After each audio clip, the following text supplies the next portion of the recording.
Hello everyone, and welcome to the Non-Fungible Rebels. I haven't been around like forever, so this is the first one for this year. We're starting the new season, so welcome everyone. And the new one starts with Misha, so I'm very happy to welcome Misha Hanin to the show. He's the president of Deep Dive Group. I have connected with him on LinkedIn like ages ago already. I think it's been, what, 3 years or something like that. Yeah, he's all about digital transformation. He's also starting something really exciting that we're going to talk about for sure. But let's start by you just telling in general, like what you do in terms of tech and Web3, and we'll just go from there. Okay, so Annie, first of all, thank you for having me here. It's my pleasure, and I'm like really feel proud to open a new season. So welcome. Technically, what I do today, I would maybe summarize it in just a few words. I help businesses to understand what does it mean to transform digitally. Okay, not about like let's scan all documents and like use now scanned PDFs. Like it's much bigger. So my role, my attitude always was like, okay, let's understand why it's needed and what benefits going to be.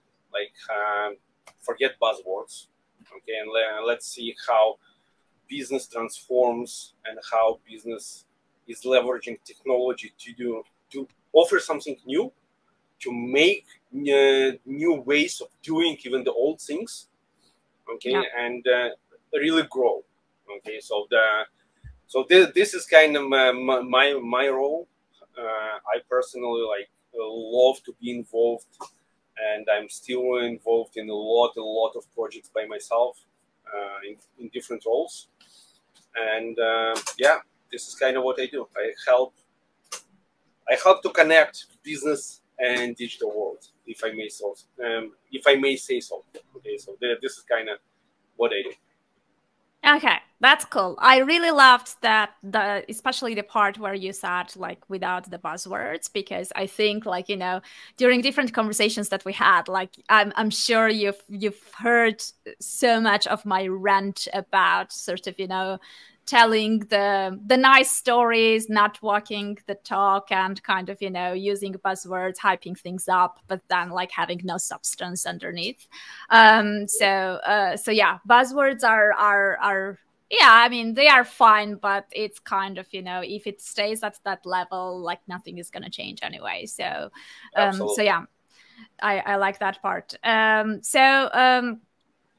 terms of the technology, I mean, it's at this point, I think, like, in Web3 specifically, I have a feeling that the people who truly believe in the technology and are focusing on that side of the story in terms of how to leverage the technology, how to help it amplify experiences, or kind of, come up with more creative and innovative products and services, etc., are the people who are probably not so loud, not so visible. They just, head down, just build whatever they are building, but not many people know about that yet. And then the people who are very loud and kind of pretty much everywhere and kind of, quote unquote influencers are the ones who kind of don't really bring so much value to the space these days. So, I mean, I don't know, like, how do you see in the future, is it possible to balance this out a little bit? Because it feels like, we go from one extreme to another extreme, right? Like in the bear market, like, we end up with these builders who silently keep building and staying around, and everyone else disappears. In the hype cycle, like we go to the other extreme. Like how do you see this whole dynamic going on? Like it's always a hype of anything new, okay?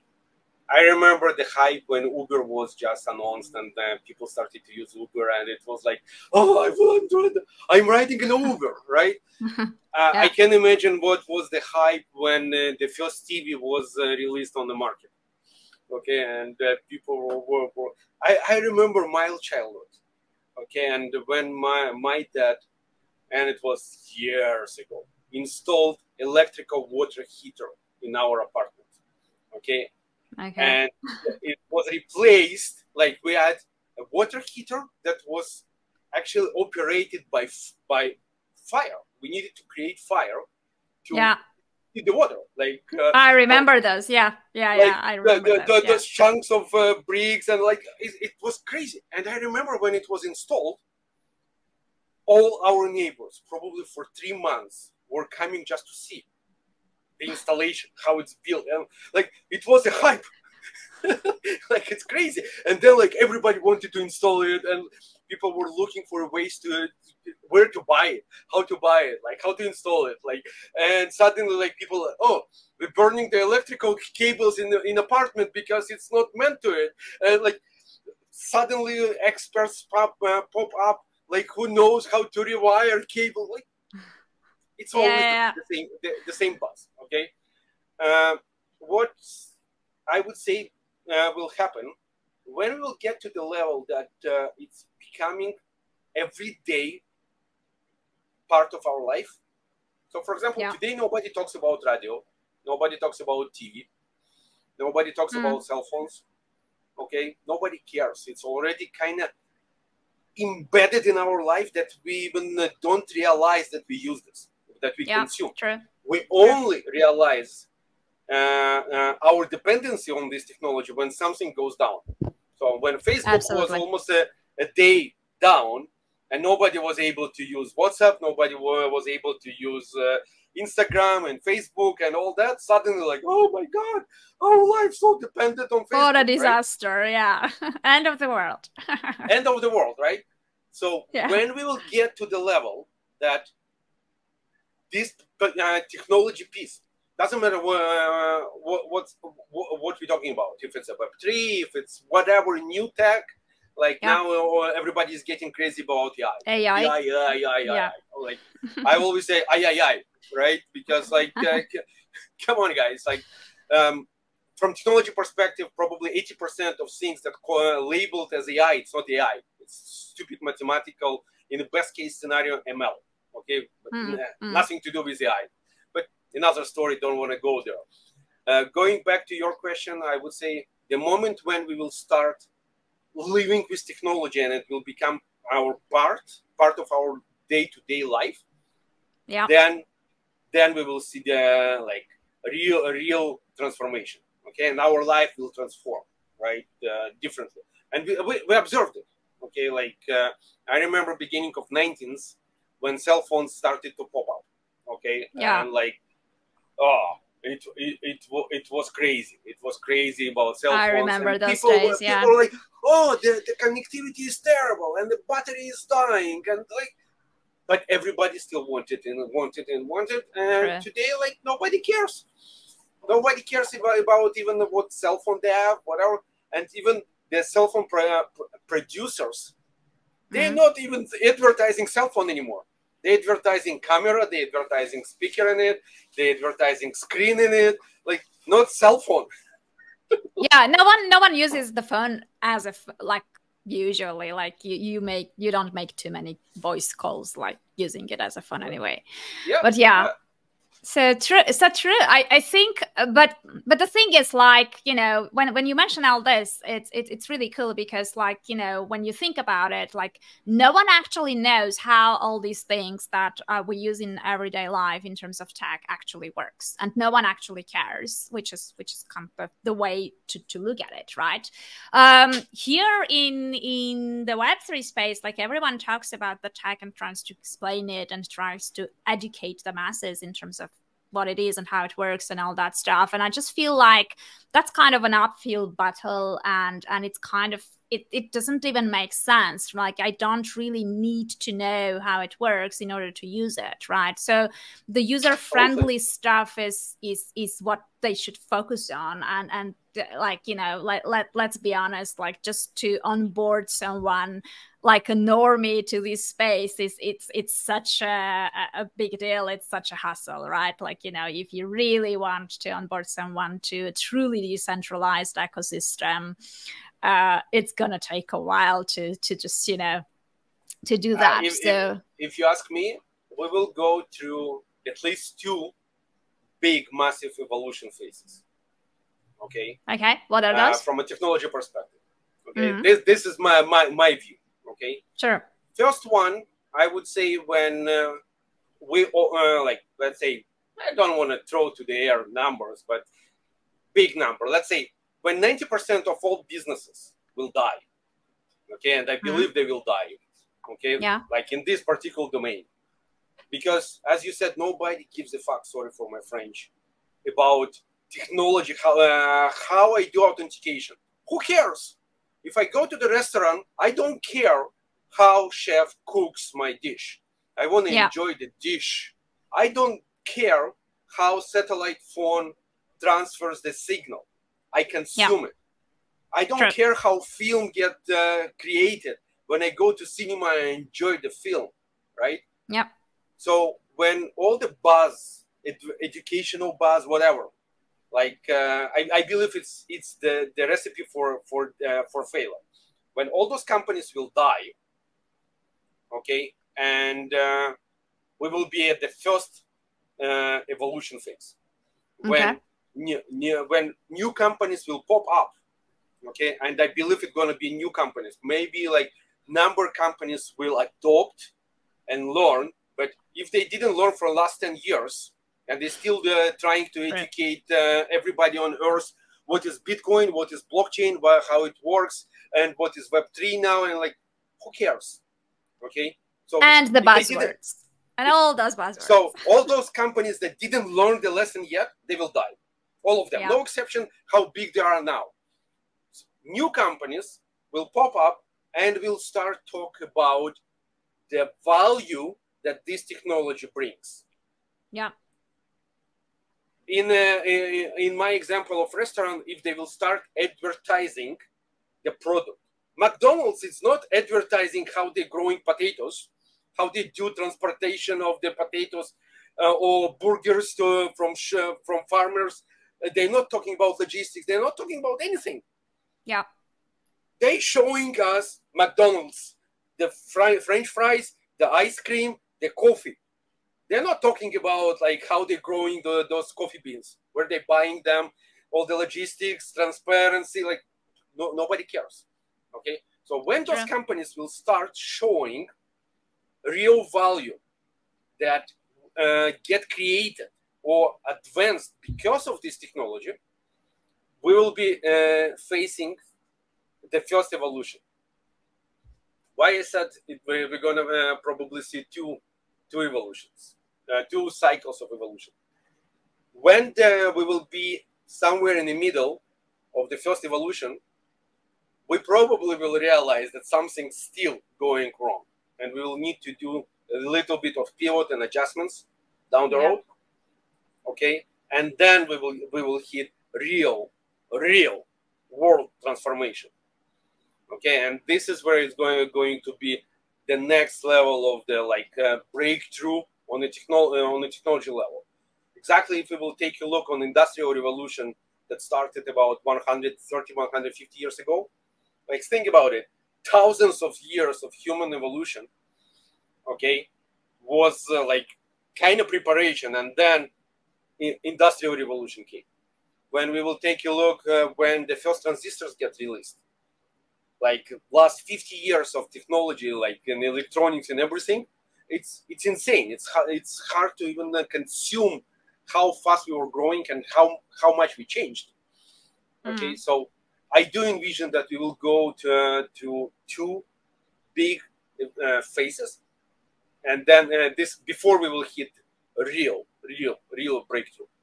Okay. So by your personal predictions, how long will it take until we get there? 10 years. 10 years. So another 10 years and we should be good. Yeah. Okay. And 10 years, I don't know if we will be good in 10 years. We will be definitely in a different phase. Well, better. Okay. I hope so. Hopefully better than now.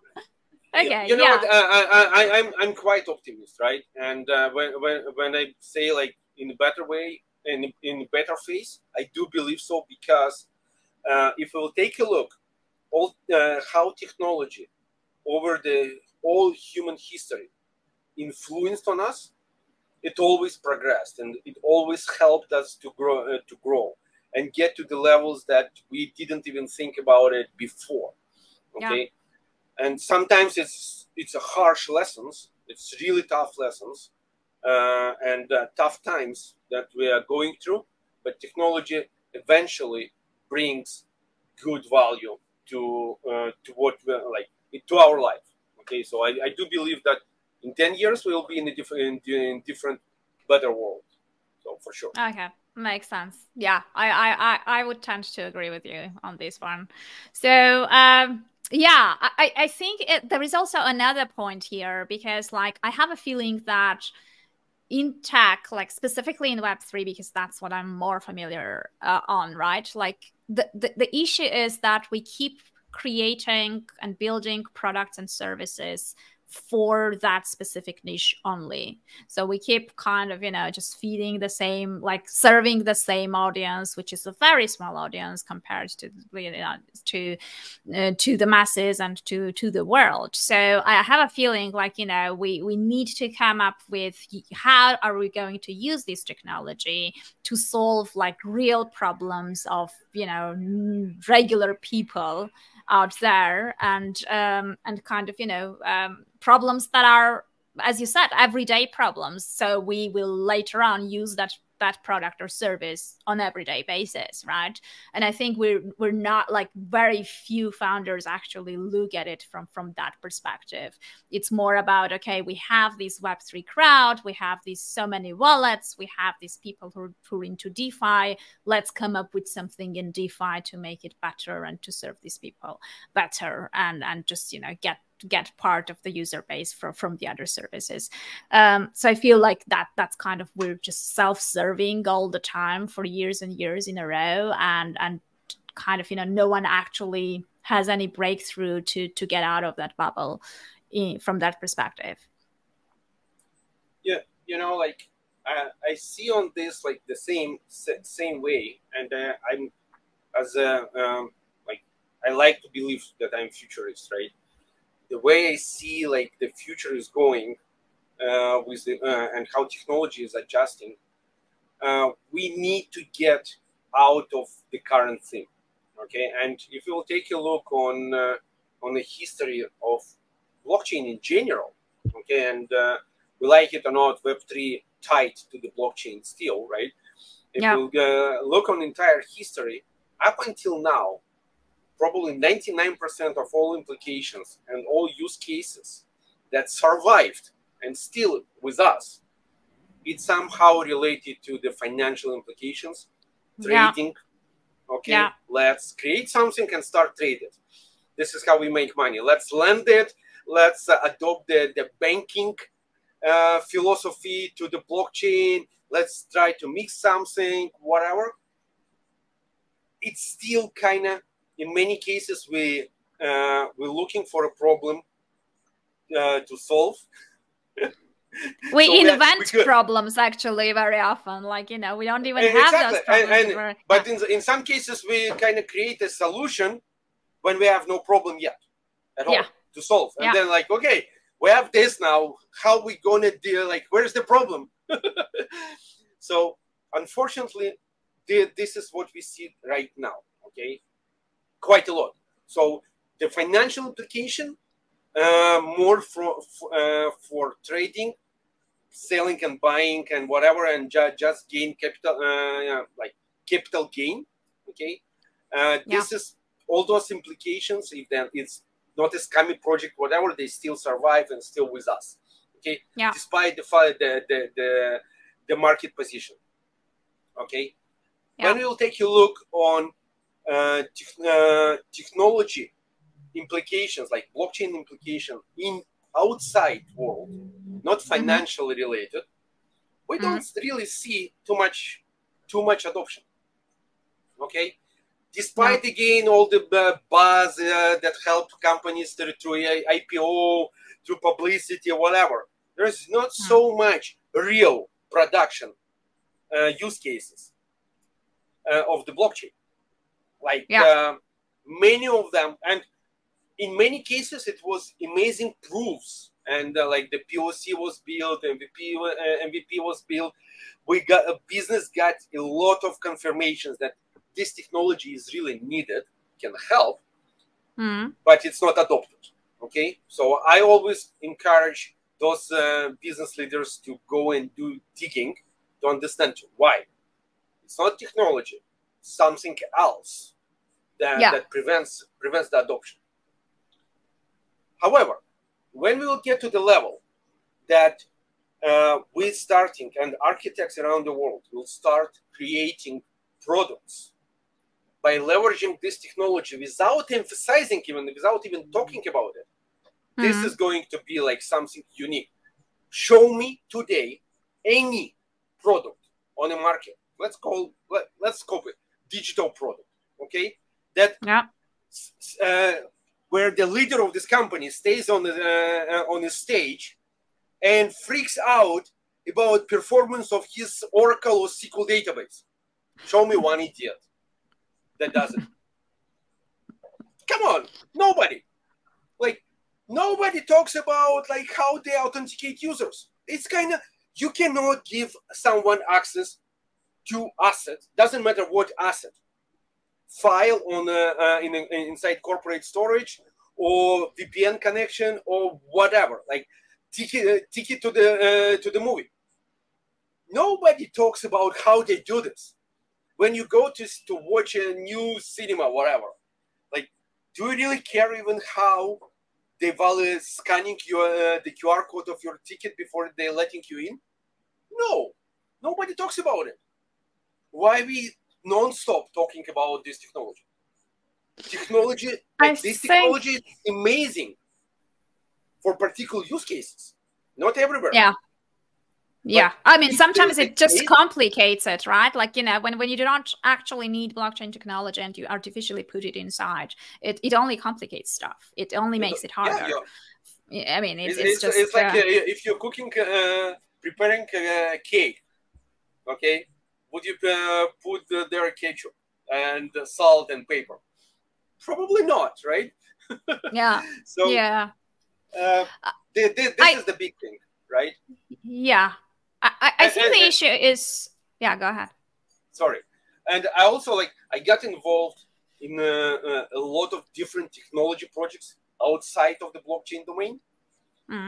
And I almost, like, at the beginning of every single project where we get involved, I'm getting a question. Like when I'm sitting with executive board and we're discussing like art of possibility and approaches, almost always, no exceptions, they're asking, and I love that they're asking. So it means that they were already thinking about this. Misha, what do you think about blockchain? Is it going to help us here? And in many cases, I'm like, no. They're like, come on, Misha, you're a fan of blockchain. You like in blockchain almost from first days of like existence. I'm like, yeah, but why would I even push it to you if I, by myself, don't believe that it will bring value to you? How I will sell it to you, the concept, right? So it kind of makes no sense. And then like, classical example, like manufacturing, one company, one manufacturer, one location, having zero desire to grow, not going to open any other branches, any manufacturers, nothing. What the hell I need to push blockchain down? Yeah. Right? No, I mean, I totally agree with you. And I think that's the issue, right? Like there are many quote unquote, I don't know, blockchain advisors, Web3 advisors, NFT advisors, whatever, like, you know, you want to call these people, like tech consultants, digital transformation experts, whatever you call them, that are basically, it's also like a slightly ethical thing, right? Like if you push it to them, then, you know, they will hire you to consult them about it. So you're kind of artificially creating a demand for your services. So it's always kind of this thing, whether you want to be honest and true to the actual thing and kind of, you know, just tell that it's not needed, or you're thinking about, okay, you know what, like, you know, the bear market is going to come. let's just accumulate as much as I can just to go through it, right? So I think very often, like, advisors have advised stuff, not because of the need for it, not because of the actual organic sort of, circumstances, but because of kind of personal matters and personal reasons, because I too have seen many projects where kind of they put in the tech, they start sort of integrating stuff, complicating everything, and then up to a point where they are so stuck that kind of their main business, which kind of operated pretty fine, ends up having issues just because of that whole kind of mess and chaos that happened because of that, right? So I'm with you, like, if you don't need it, you don't need it. It's, this tech should be used only if it actually adds value, or amplifies, or kind of creates things that you couldn't otherwise without it. Other than that, it's just so for example, I'm personally still thinking about the NFT technology, for example, and publishing, for example, publishing, writing.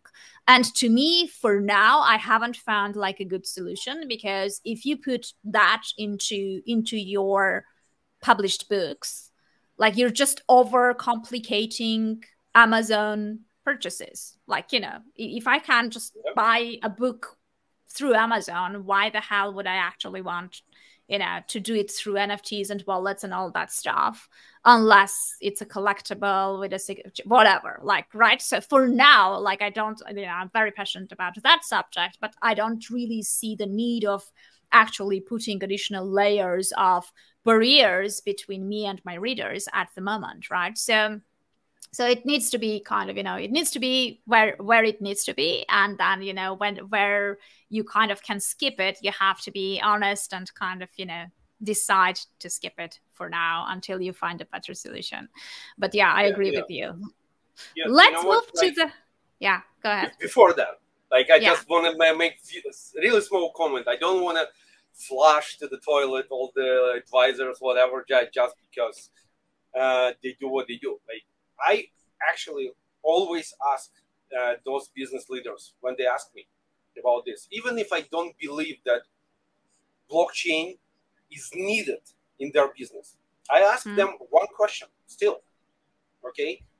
And I'm like, guys, when you will answer this question, I will show you how blockchain can be used here. And the question is really simple. Are you willing to label yourself as R&D company, and you will invest time and effort, and you will know that you're going to lose money, but you really want to do R&D, research and development, and who knows, maybe together we will find something unique that will change this world. Are you willing to do that? Okay. If answer is yes, unfortunately, up until now, answer is always no. Like, we need to make business. It's a business. It's not R&D. I'm not a scientist. I'm not.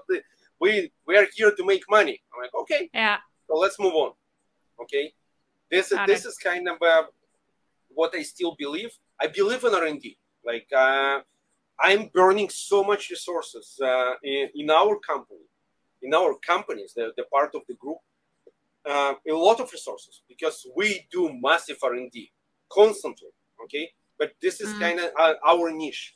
We operate in it, and we know how to deal with it. And like, somebody would say, like, we are burning resources, but I'm saying, like, we're gaining knowledge.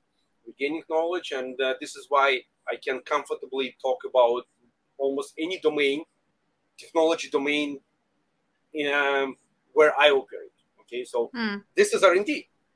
Like, without even creating a product, whatever, gaining knowledge, it's a knowledge, right? Like Edison said, how many times he failed, like, before he invented the lamp? More than thousands. And he said, like, I found all those ways that doesn't work, that do not work, right? So it's the same. Okay, so this is kind of my 5 cents on that. Yeah, I mean, but that needs persistence, perseverance, patience, all that stuff, which is Yeah, those traits are not very common in this space, No. unfortunately. And So, talking, and you mentioned about Amazon and book, for example. yeah. This is actually also quite interesting. Business will flush out unnecessary complexity.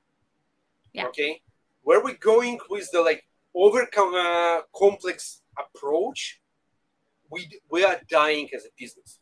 Like I remember, like beginning of 2000s, one of my companies, we created a company and we created a product for remote control that was like targeted for enterprises, for support centers, like literally connect remotely, like TeamViewer today. Okay, we built this and it was just like fabulous and fast and secure and everything. And with our paranoia on security and protection, and I was crazy paranoid on on how I protect the product, that nobody will steal it. The product not going to be leaked on the dark web and virus and whatever. I want people and enterprises to buy it. Yeah, we did it. We don't have even one license leaked, but the business dead. Okay, because the amount of headache we created to users to activate every single license. Okay. I see. That enterprises at some point said, Misha, go yourself. Is this?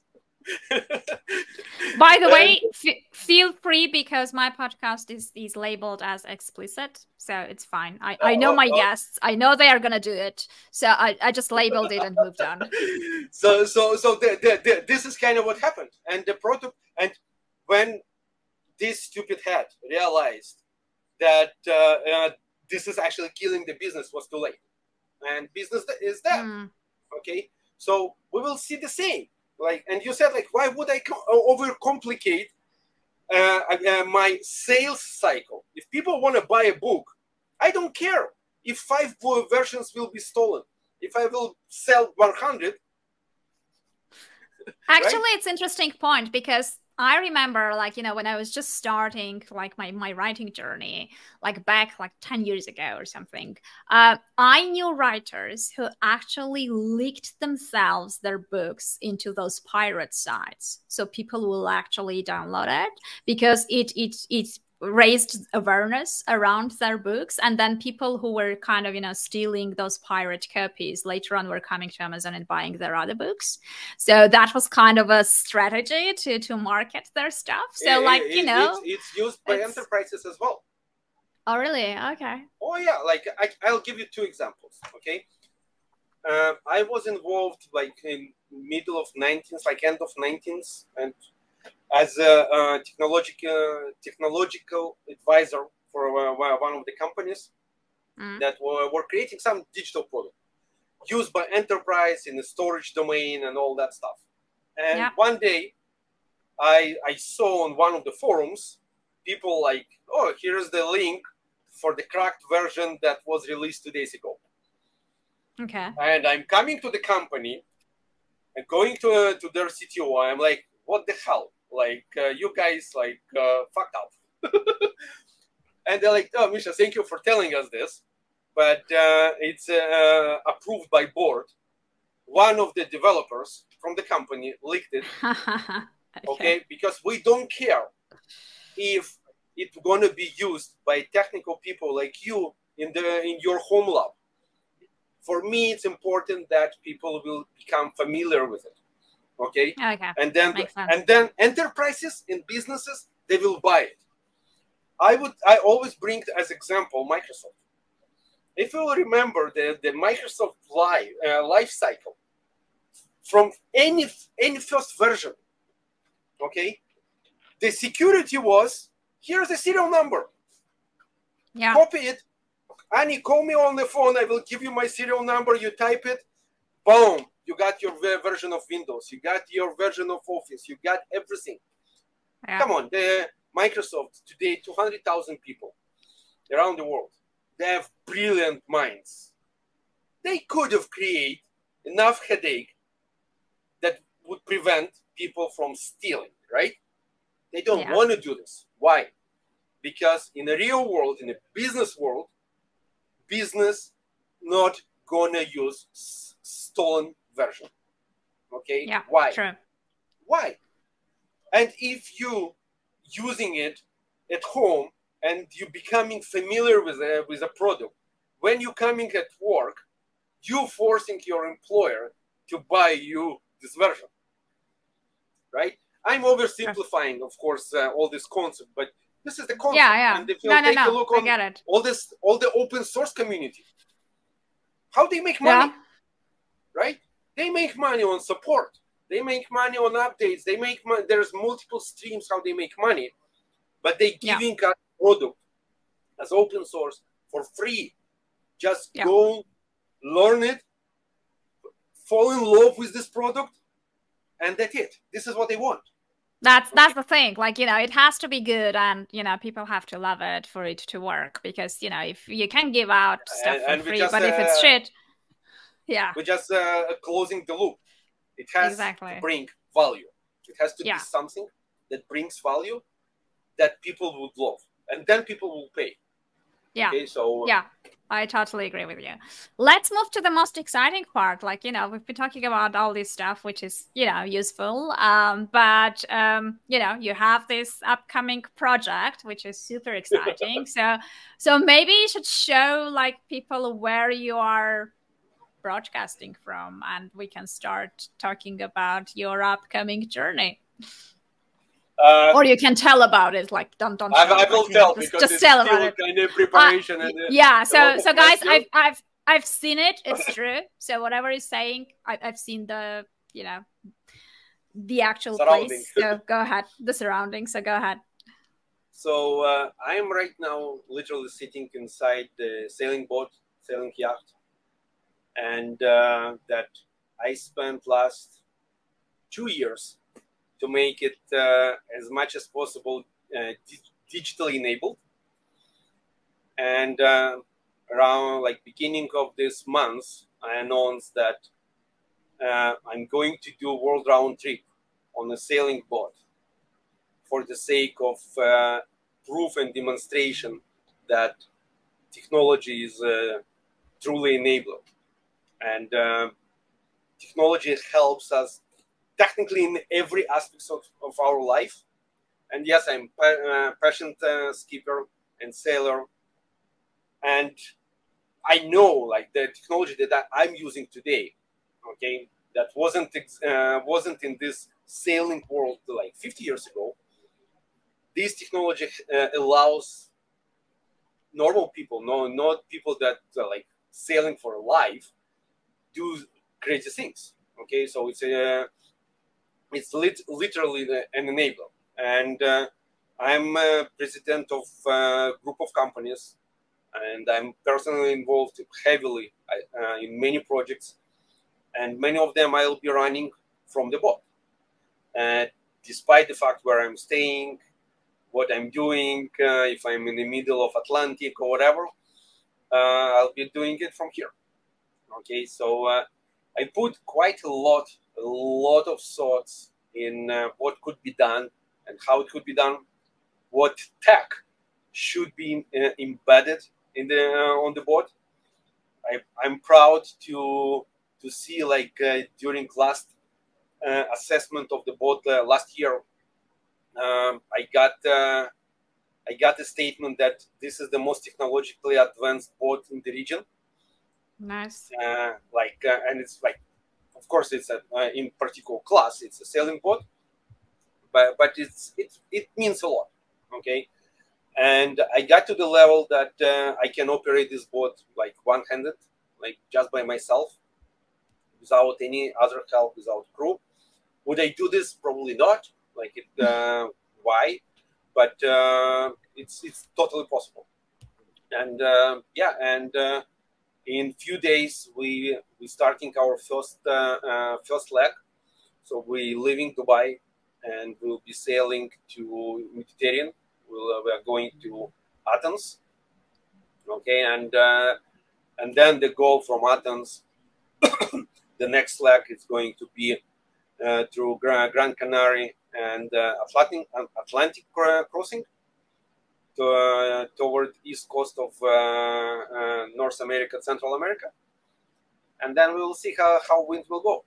Okay, so this is the kind of the project. That's super interesting. And you're going to document it, right, on your blog, you said? Like you're going to document the journey? Yeah, I'll be documenting it. I'll be creating quite a lot of content on that. Nice. And so, again, it's not going to be just classical blog or vlog or whatever we will call it about sailing. It's not.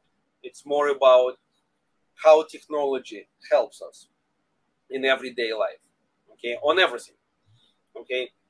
How I detect extra level of whatever water on the boat.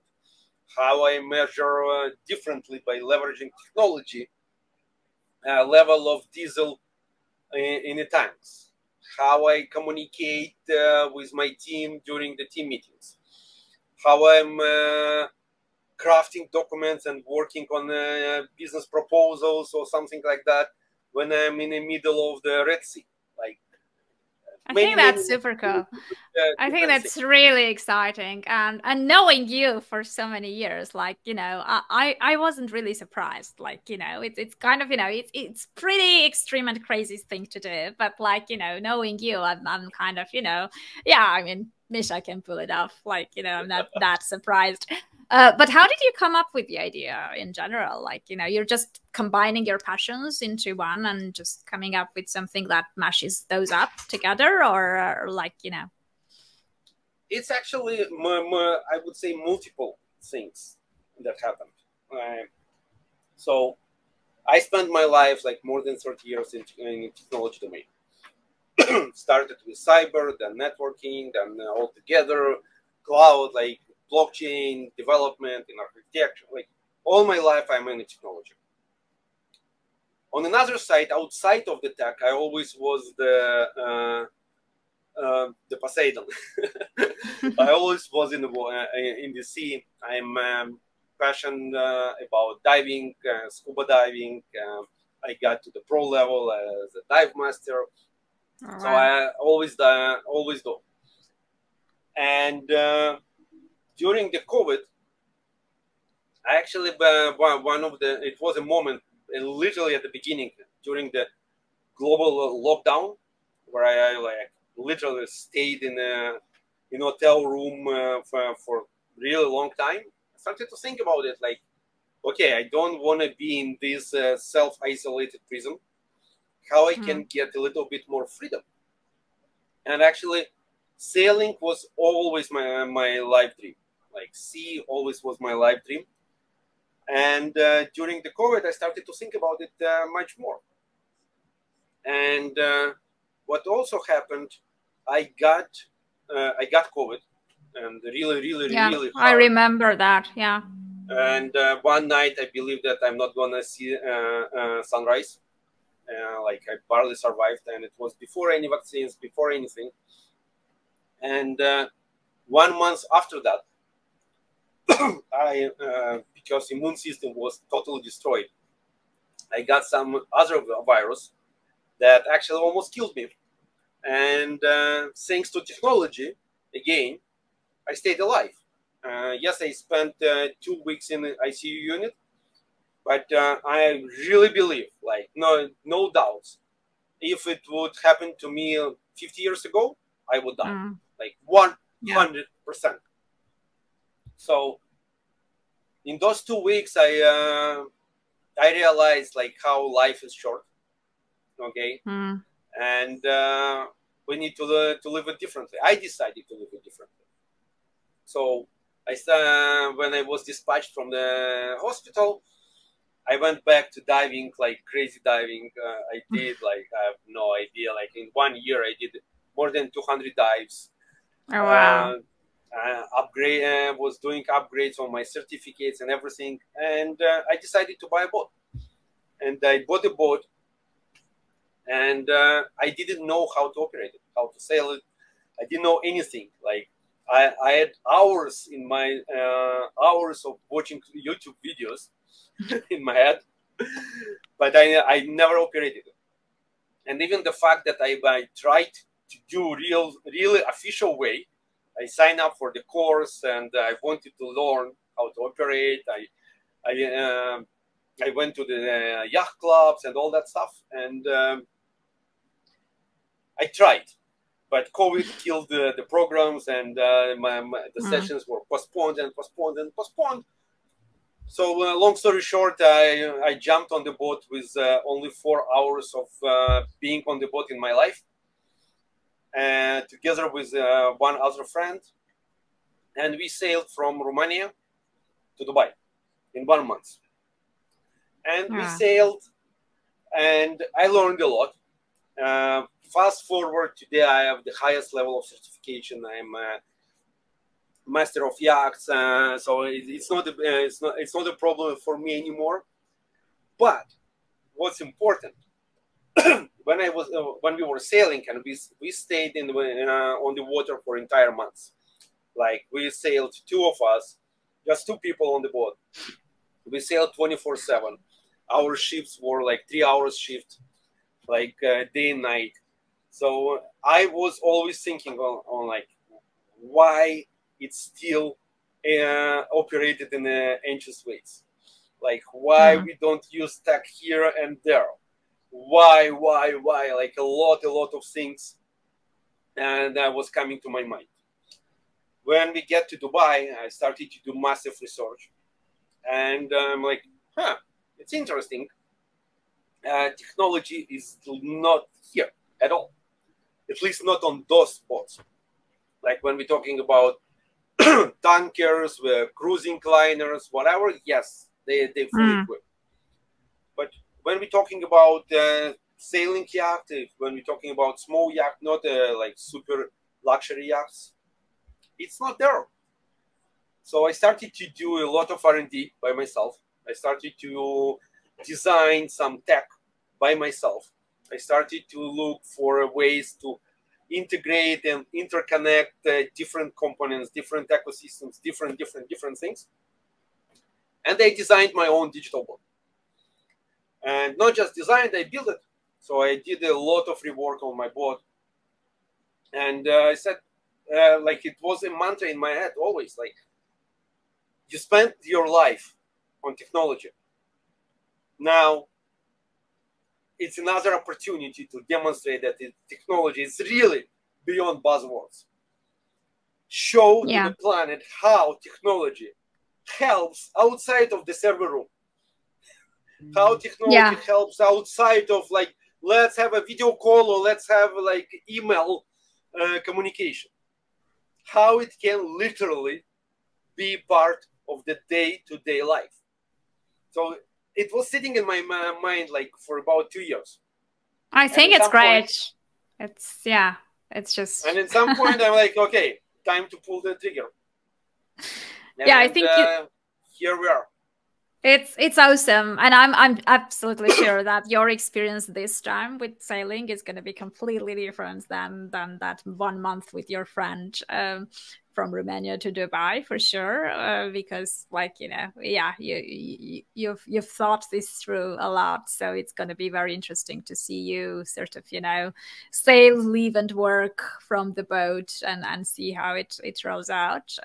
So yeah, the other thing I think that is important is that very often we have all these bucket lists and dreams and kind of, we're thinking about stuff and we're always kind of have this thing in our mindset, like one day when this happens, that happens, I'm going to do this and that.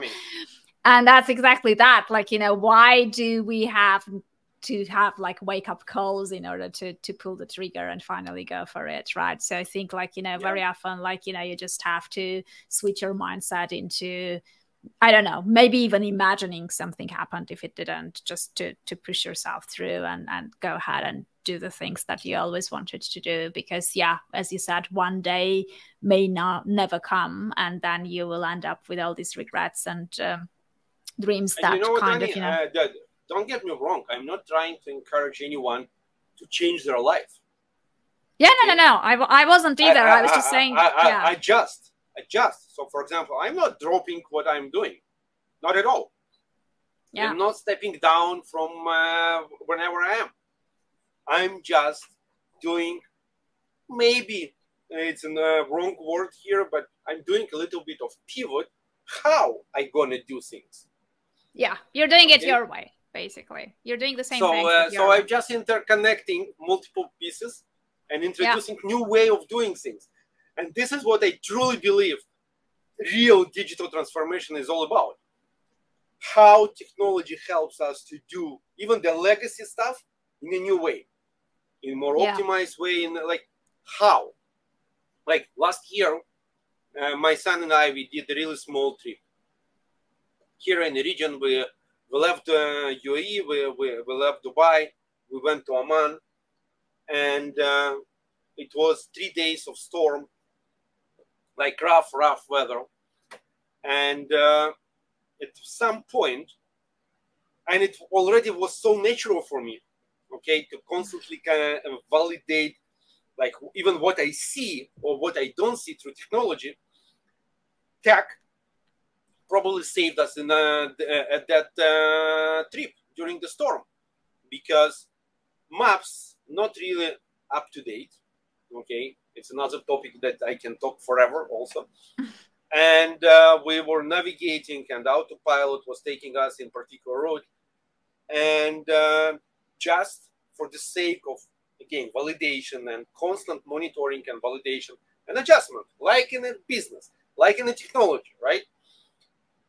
Consulted the thermovision and night vision equipment on the boat, and in the middle of the night, I see on the screen that we're going straight to the rock. Oh my God. And you don't see it. And on the map, this rock about 500 meters away. Away. Not in front of me, away. And I see how we're going on it through technology. Human eye wasn't helping me there. And I'm like, wow, this is without even realizing, like, yeah, let's see, let's use it. Boom. It's changing the way we operate. Okay. And 100 years ago, people would say like, oh, wait a second, I'm not going to sail at night. Yeah. Because of those reasons. We cannot see. Oh, we cannot sail because tonight we have no moon, no stars.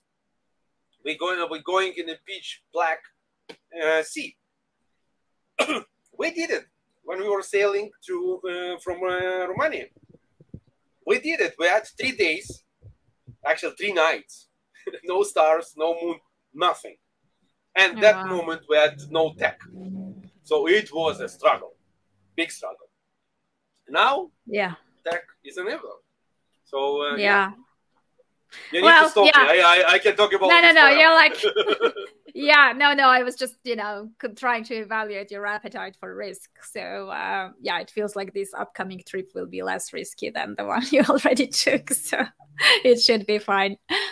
Okay. So, I guess we should wrap it up. I will include the links to your website in the show notes, so people can go and check out more details and then see some updates in terms of once you start the journey, what's going to happen there. I will definitely be following that, and we'll be in touch for sure to make sure you're still around and kind of still working while enjoying the sea. So yeah, we'll be in touch for sure. People will know where to find you. And good luck. Have safe journey. Get amazing experiences, and I think it's really unique project, because I kind of we always talk about the technology, but kind of in a way which is not often relatable, and sometimes like tech people, when they talk about even stuff they are passionate about, it may get extremely boring.